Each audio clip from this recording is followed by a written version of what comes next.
Fundamental theorem of arithmetic जो कि बहुत ज़्यादा इम्पॉर्टेंट है और एज सच एग्ज़ाम में पूछ ली जाती है। इसका अनदर नेम है यूनिक फैक्टराइजेशन थ्योरम। तो इसकी स्टेटमेंट देखिए क्या है। इसकी स्टेटमेंट है every integer n greater than 1 can be expressed as a product of primes and factorization is a unique apart from the order in which the factor occurs. यानी कि आपके पास अगर कोई भी इंटीजर है n जो कि 1 से क्या है बड़ा, उसको आप एक्सप्रेस्ड कर सकते हो as a product of primes और उसकी जो फैक्टराइजेशन होगी वो आपके पास क्या होगी, यूनिक होगी apart from the order in which factor occurs. n greater than 1 है तो यानी कि n 2 3 4 कुछ भी होगा, ठीक है। तो उसको आप कैसे एक्सप्रेस कर सकते हो प्रोडक्ट ऑफ प्राइम्स में। देखो अगर मेरे पास ऐसे कुछ है कि जैसे मैंने 4 ले लिया और 4 इक्वल्स टू मेरे पास किसके इक्वल है, 4 के अगर मैं फैक्टर्स बनाऊँ तो मेरे पास आते हैं 2 क्रॉस 2। सिमिलरली अगर मैं 12 के निकालूँ तो मेरे पास आते हैं 4 क्रॉस 3। तो आप इस 4 को प्रोडक्ट ऑफ प्राइम में लिख सकते हो। n greater than 1 can be expressed as product of primes. Similarly अगर मैं 12 लूँ, 12 को मैं लिखूँगी 4 इंटू 3, तो मैं 4 को फिर से ब्रेक कर सकती हूँ 2 की पावर 2 और 3 की पावर 1 में। तो मैंने इसको प्रोडक्ट ऑफ प्राइम्स में लिख दिया और इसकी फैक्टराइजेशन जो है वो यूनिक होती है।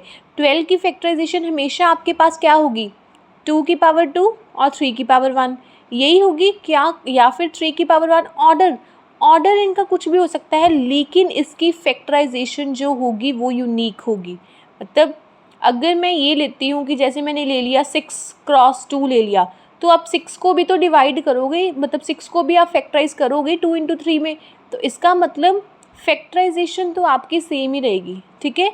फैक्टराइजेशन आपकी वो एक यूनिक होगी लेकिन किसको छोड़ के, ऑर्डर जो है वो जब मर्जी हो सकता है। कि देखो अगर आपके पास 12 है तो 12 को आप लिख सकते हो 2 क्रॉस 2 क्रॉस 3, तो इसको आप ऐसे भी लिख सकते हो 3 क्रॉस 2 क्रॉस 2। मतलब इसका ऑर्डर जो है वो कुछ भी हो सकता है लेकिन इसकी फैक्टराइजेशन जो है वो क्या है, वो यूनिक होती है हमेशा।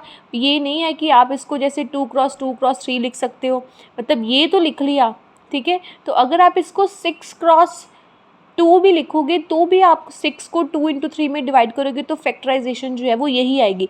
यानी कि हर एक n ग्रेटर देन 1 की फैक्टराइजेशन जो होती है वो आपके पास क्या होती है, वो यूनिक होती है। उसका ऑर्डर जो है, ऑर्डर जो मर्जी हो सकता है लेकिन फैक्टराइजेशन यूनिक होती है। और आप उस नंबर को कैसे एक्सप्रेस कर सकते हो प्रोडक्ट ऑफ प्राइम्स में। 4 को भी मैंने प्राइम्स में लिख दिया, 2 क्रॉस 2 2 प्राइम नंबर है। 12 को भी मैंने लिख दिया, अगर 4 क्रॉस 3 है तो 4 को भी मैंने ये वो है वो 2 की पावर में लिख दिया। मतलब आपको पता है 2 और 3 जो आपके पास होते हैं प्राइम होते हैं। 12 को भी मैंने in the form of prime लिख दिया। यानी कि मेरे पास कोई भी n ग्रेटर देन 1 होगा तो मैं उसको प्रोडक्ट ऑफ प्राइम्स में लिख सकती हूँ और उसकी फैक्टराइजेशन जो है वो यूनिक होगी लेकिन उसकी फैक्टराइजेशन का ऑर्डर जो है वो आपके पास क्या हो सकता है, डिफरेंट। उसके बाद देखिए इसका प्रूफ, इसके प्रूफ में मैंने क्या किया, मैंने लेट कर दिया कि n ग्रेटर देन 1 मेरे पास कोई भी पॉजिटिव इंटीजर है।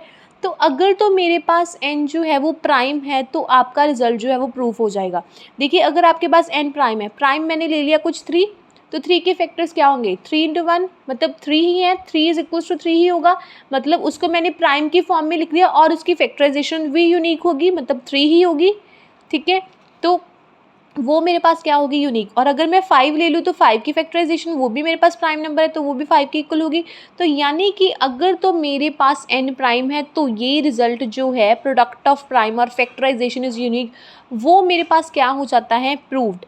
बात आती है जब मेरे पास n क्या हो, कंपोजिट। तो अगर n कंपोजिट है, अगर मैं कंपोजिट नंबर ले लूँ, मैंने 6 ले लिया कुछ कंपोजिट नंबर, तो आपको पता है कि अगर वो कंपोजिट नंबर है यानी कि उसके डिवाइजर्स जो होंगे, जो मैंने आज आपको क्लास में करवाया था, जिन्होंने तो क्लास मिस किया उनको तो नहीं पता लगेगा, जिन्होंने अटेंड किया उनको पता होगा कि अगर आपके पास कंपोजिट है तो उसके डिवाइजर्स जो होते हैं वो 1 to n के बीच में लाई करते हैं। जैसे मेरे पास 6 है तो मैं अगर 6 के फैक्टर बनाती हूँ 2 क्रॉस 3, तो ये जो आपके पास डिवाइज़र होंगे, इसकी डिवाइज़र देखिए, मैं अगर डिवाइज़र लूँ 2 is basically lie between 1 to n। n क्या है, 6 कंपोजिट है तो इसके डिवाइजर्स जो होंगे, अगर मैं डिवाइजर 2 लेती हूँ तो 2 is lie between 1 to n, यानी कि 1 to 6 में लाई करेगा। सिमिलरली जहाँ मैं अगर 3 ले लूँ तो 3 भी जो है वो 1 और 6 के बीच में लाई करेगा। तो यानी कि अगर मेरे पास n जो होगा वो कंपोजिट होगा, तो इसका मतलब उसके divisors they are lie between 1 to n। तो मैंने ये लेट कर लिया कि अगर उसके डिवाइजर्स जो हैं 1 से n के बीच में लाई करें, मैंने लिख लिया कि P1 मेरे पास कोई भी स्मॉलेस्ट फैक्टर है। तो अगर मैं ये एग्जांपल लेती हूँ, जैसे 6 = 2 × 3, तो सबसे स्मॉलेस्ट फैक्टर यहाँ पे क्या है, 2। थेरेटिकली प्रूफ करने के लिए मैंने ये ले लिया कि P1 मेरे पास कोई भी स्मॉलेस्ट फैक्टर होगा जो कि इस 1 से क्या होगा, बड़ा। Obviously it is lie between 1 to n, तो 1 से बड़ा ही होगा। सो P1 is the smallest factor greater than 1। तो अगर आपका P1 जो है वो स्मॉलेस्ट फैक्टर है ग्रेटर देन 1, वो तो ऑब्वियसली आपके पास प्राइम होगा, प्राइम ही होगा। जो हमने थ्योरम देखी की थी आज, आर्टिकल नंबर 2 किया था, उसमें क्या था मेरे पास, proof that the least divisor of a composite number is a prime, जो कि मैंने आज करवाई थी कि अगर आपके पास कोई कंपोजिट नंबर है, जैसे 24 है, उसको आप 3 × 8 में लिख सकते हो, तो उसका जो सबसे छोटा डिवाइज़र होगा वो आपके पास क्या होगा, प्राइम नंबर होगा। ये मैंने आज प्रूफ करवाया था कि वो आपके पास ऑब्वियसली क्या होगा, आपके पास वो प्राइम होगा। तो यानी कि अगर तो P1 स्मॉलेस्ट है, लीस्ट फैक्टर है, तो यानी कि प्राइम होगा।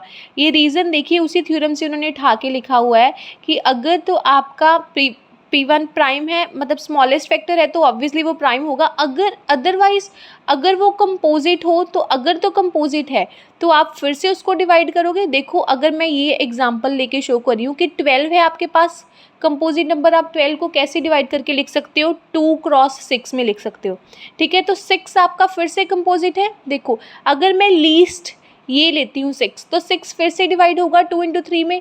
तो सिमिलरली यानी कि अगर फैक्टर जो होगा आपके पास वो कंपोजिट होगा, तो एक L जो है वो ज़रूर एग्जिस्ट करेगा। देखो ये L6 को मैंने फिर से डिवाइड कर दिया 2 × 3 में, तो यानी कि अगर इसको मैंने 2 × 3 में फिर से डिवाइड कर दिया, तो फिर से कोई एक L ऐसा आएगा जो कि किस में लाई करेगा, 1 to, जैसे यहाँ पे था मेरे पास जो कंपोजिट था उसके डिवाइज़र 1 to n के बीच में लाई कर रहे हैं, तो अगर ये फिर से कंपोजिट होगा, इसके डिवाइज़र्स जो होंगे वो भी 1 से n के बीच में लाई करेंगे, है ना। The 2 is basically lie between 1 to 6। तो सिमिलरली मेरे पास अगर कंपोजिट होगा तो फिर से एक डिवाइज़र आ जाएगा जो कि 1 और इस n दैट इज़ P1 के बीच में लाई करेगा। और आपको पता है कि जो डिवाइज़र होता है ये 2, ये फैक्टर होता है, तो ऑब्वियसली ये n को तो डिवाइड करेगा ही करेगा, यानी कि ये L जो होगा वो P1 को डिवाइड करेगा ही करेगा। तो अगर L जो है वो P1 को डिवाइड करता था, तो यहाँ पे मेरे पास क्या है कि L यहाँ पे मेरे पास क्या है, L मेरे पास है 2 जो है वो 6 को डिवाइड करता है, लेकिन 6 किसको डिवाइड करता है, इस 12 को, यानी कि L क्या था, 2 जो है वो P1 को डिवाइड करता है। P1 क्या है मेरे पास, 6, लेकिन P1 किसको डिवाइड करता है, n को, यानी कि 6 डिवाइड्स 12।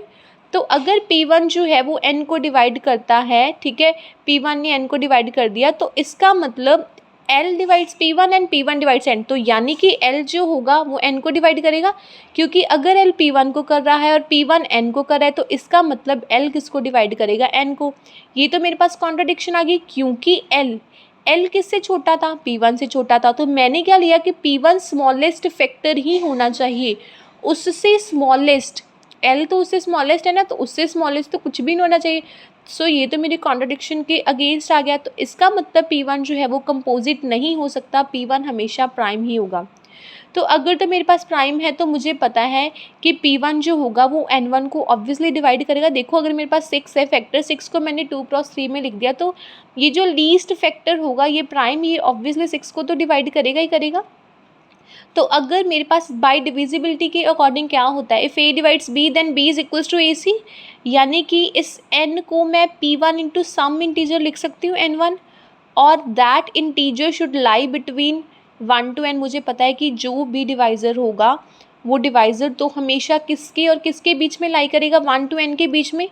तो ये रिज़ल्ट जो है वो फिर से चलता जाएगा। अगर आपके पास N1 जो है वो प्राइम है, तो थ्योरम आपकी कंप्लीट है। फिर से यही वाला रिजल्ट, अगर आपके पास N1 जो है वो अगेन कंपोजिट है, अगर आपके पास N1 जो है वो अगेन कंपोजिट है, तो फिर से आपका कोई P2 स्मॉलेस्ट प्रॉपर डिवाइज़र आएगा। जैसे यहाँ पे आपका P1 आ रहा था, वैसे ही P2 आपका फिर से स्मॉलेस्ट आएगा।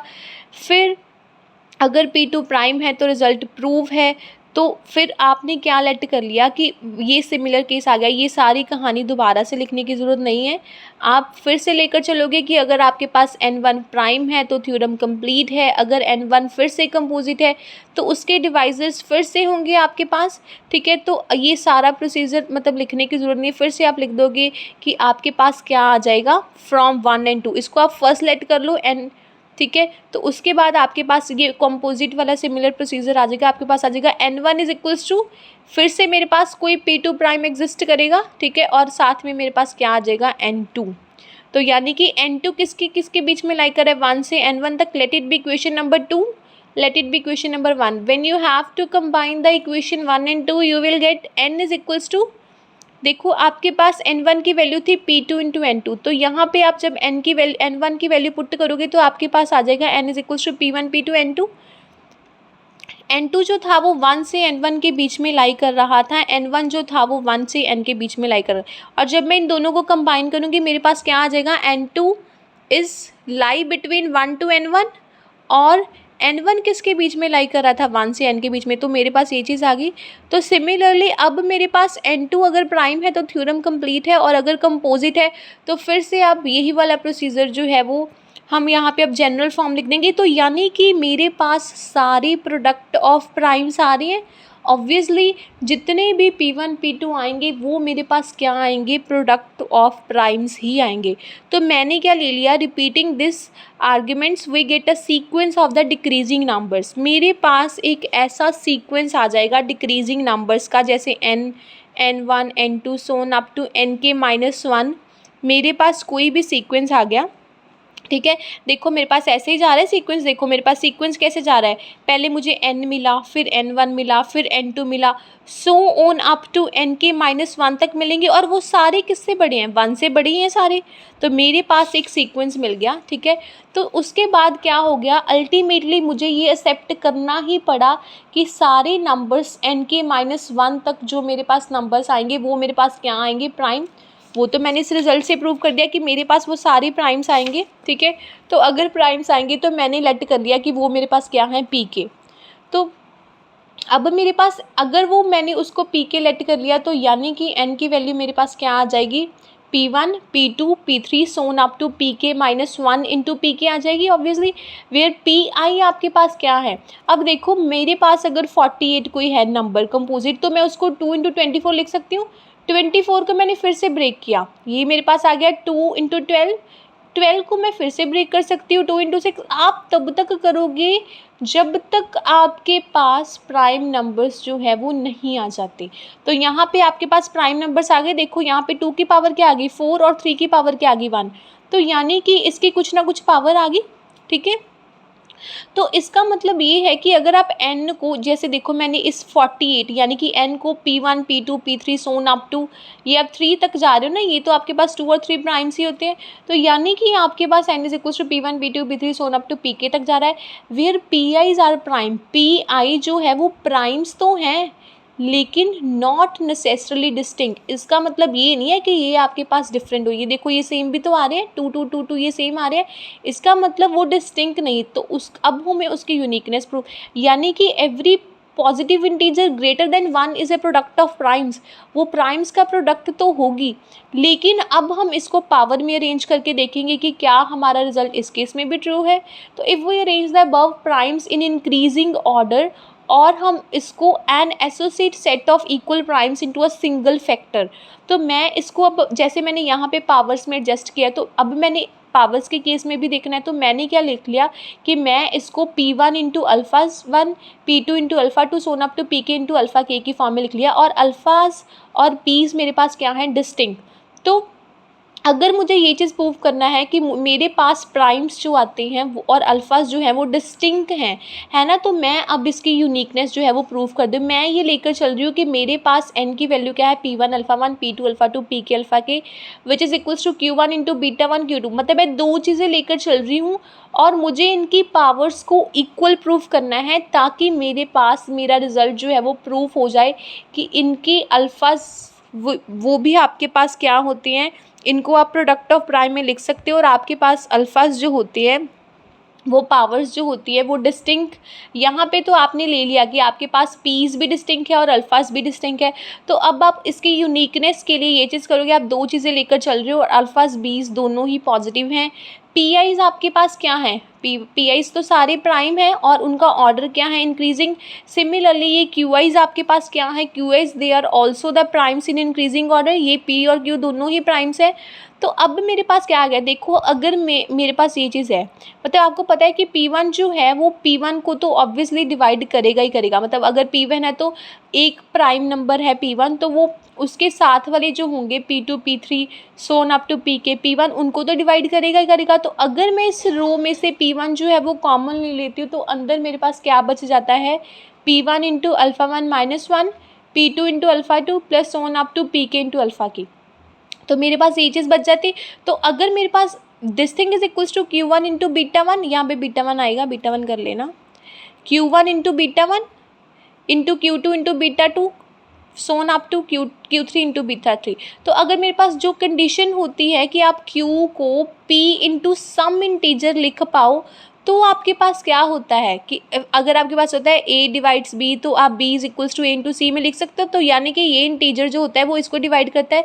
तो सिमिलरली ये P1 जो होगा वो इन Qs को डिवाइड करेगा बाय डिविजिबिलिटी डेफिनेशन। तो P1 डिवाइड्स Q1, तो P1 अब इसको भी डिवाइड कर रहा है तो P1 इसको भी। तो मेरे पास एक रिजल्ट होता है कि अगर कोई प्राइम नंबर जो है वो बहुत सारे प्राइम्स को डिवाइड करता हो तो वो उनमें से ही एक होता है। तो Q1 Q2 प्राइम थे, तो यानी कि P1 उनमें से ही कोई एक होगा। सिमिलरली P2 P3 Pk वो भी Qs में प्रेजेंट होगी। और सिमिलरली ये मैं अगर प्रूव कर दूं कि जैसे पी आईज क्यू में है वैसे ही Qs भी तो प्राइम है, वो भी पीस में प्रेजेंट होंगे। तो इसका मतलब मेरे पास क्या आ गया, पीस और Qs वो सारे मेरे पास क्या होंगे, वो सेम प्राइम्स होंगे through not necessarily in the same order. ये ऐसा नहीं है कि उनका ऑर्डर जो हो वो सेम हो। तो मैंने केज इक्वल्स टू एस लिए, मतलब कि ये एलिमेंट्स जो होंगे वो आपके पास क्या होंगे, इक्वल। तो अगर भी दोनों आपके पास क्या